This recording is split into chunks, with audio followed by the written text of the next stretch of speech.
Good morning. It's been a hot second since we've caught up like this, and it hasn't been just videos of me editing what I've been doing.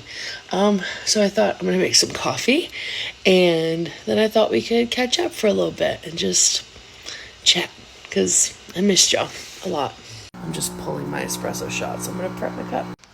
So we have been home for almost a week. We got home last week Thursday from being in Scotland for a little over a month. We traveled back together, and the intention was for us to see my husband's GP and just kind of update his records, but then also to just heal. I think there was a lot of what happened with us in the 3 weeks with my husband's medical condition, that I think we needed to heal from physically for him, but also emotionally for both of us. It was one of the scariest experiences of my entire life, and I feel like I've already said this, I feel like it has allowed our marriage to bloom because we've just hit a completely different side of being married after what we've been through together. So yeah, we traveled back. We flew here to Seattle, took a night and slept, which was such a good decision. And then we flew Seattle to Amsterdam to Edinburgh, which we did the same track coming back. We stayed in Glasgow for a couple of days at the cutest Airbnb. We were able to go and see his doctor. We were able to walk around, see the city, because I had been to Glasgow before when we first got married, but I was literally there for 24 hours, so I didn't really get to do or see anything, and so I got to walk around with him this time and see everything, and it was so freaking special. And then we stayed the remainder of the month with our best friends up in the Highlands. We stayed right outside of Oban, which was a seaside town, and I'm obsessed with Oban. I want to live there. It's so amazing. But we stayed just outside of Oban in a small town that's very similar to where I live. And we stayed with our two best friends, and it was like normal life. We went grocery shopping, and we had a routine, and we took it easy, and we went for walks every day. We did little day trips to cool places. We went into Oban. We did charity shops. We went to Fort Augustus and had lunch. It was so good. Honestly, it was one of the, if not the best trips I've ever had in my life. And I feel different, as cheesy as that sounds. Good morning, my love. Good morning. Oh my goodness. And honestly, it sounds so silly to say, but this trip has changed me.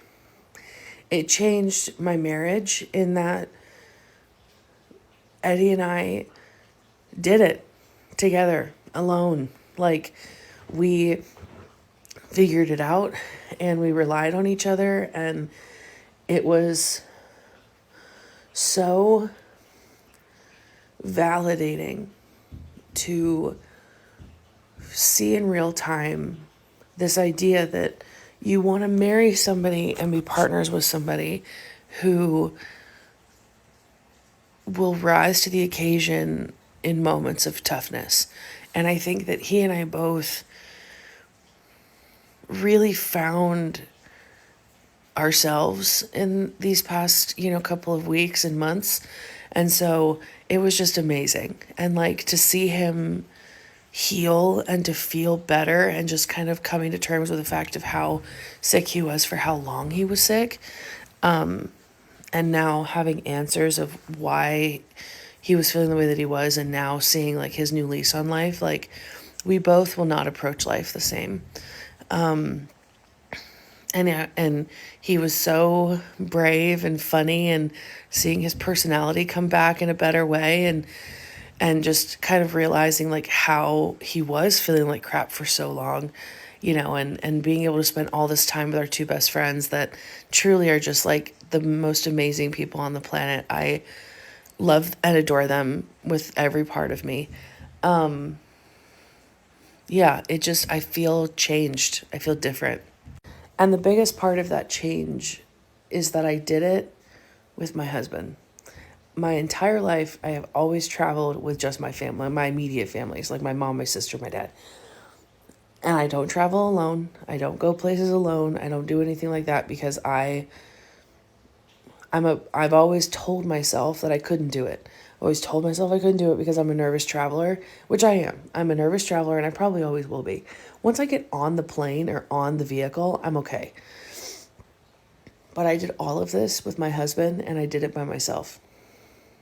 And that's a massive, massive feat for me. And I feel different. Like I don't feel scared to do something. I don't feel like when we went, I think the biggest thing that was the most transformative for me was the Staffa tour that we went on to see the Puffins. And again, it probably sounds so silly to say that like I was changed by it, but like I genuinely, I think about it and like I found something in myself on that tour that I didn't think I would ever find. I was so excited to go on this tour to see the Puffins. It has literally been a bucket list thing for me, probably my entire life. And on this tour, there was not an element of it where I felt scared. I wasn't, I mean, I was overwhelmed with emotion. When I saw Fingal's Cave, I sobbed because I felt this feeling of like reverence where I was like, I just can't believe that I'm here, that I get to see this with my husband who kicked ass with his cane, like walked it with his cane and held onto the things and was so careful, wore his compression socks, like did everything he needed to do. But like, I felt this feeling of like, I did this. I did it. And then we got back on the boat and we went to Lunga, which was where the Puffins were. And I didn't let a hill scare me. I've always been intimidated by exercise and movement because I'm insecure sometimes about my body and what I'm capable of. And I didn't even think twice. I climbed a hill that was literally probably the incline was like this. And I got up to the top and I just sat with the Puffins and I cried and just laughed and talked to them. And like my husband and his best friend were there with me and they just kind of like let me be. And I sat with the Puffins for like an hour by myself. And it just was like, I felt different. And my mom even said that. She was like, if it was just, your family or whatever, you probably wouldn't have done it. But because it was your husband and he brings out the best in you and that side of you, you did it. And that's what I mean by like being in a different side of marriage. And I'll admit it was really hard to come back. Now that I'm home, like I realize like how much I missed home. I missed my family. I missed my bed. I missed all my stuff. I missed Twig so much. And I missed being in Waimea. But I'll admit, like, being there for how long we were there and seeing the things that we did and how he and I were together, it opened a door of a possibility that I could see myself living over there. And I never thought that door would open. But I think, as I told my therapist and I've told my husband, I think all of this needed to happen. I needed to be forced out of my comfort zone because I was so comfortable in the predictability of my life and my routine that I would have stayed that way and I would have been scared for the rest of my life. And so I think all of this needed to happen. I think, I feel different and I feel like we're approaching life different. And,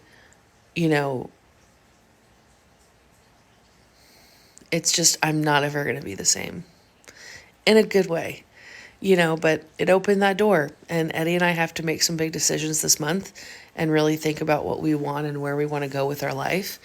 And it's pretty wild to say.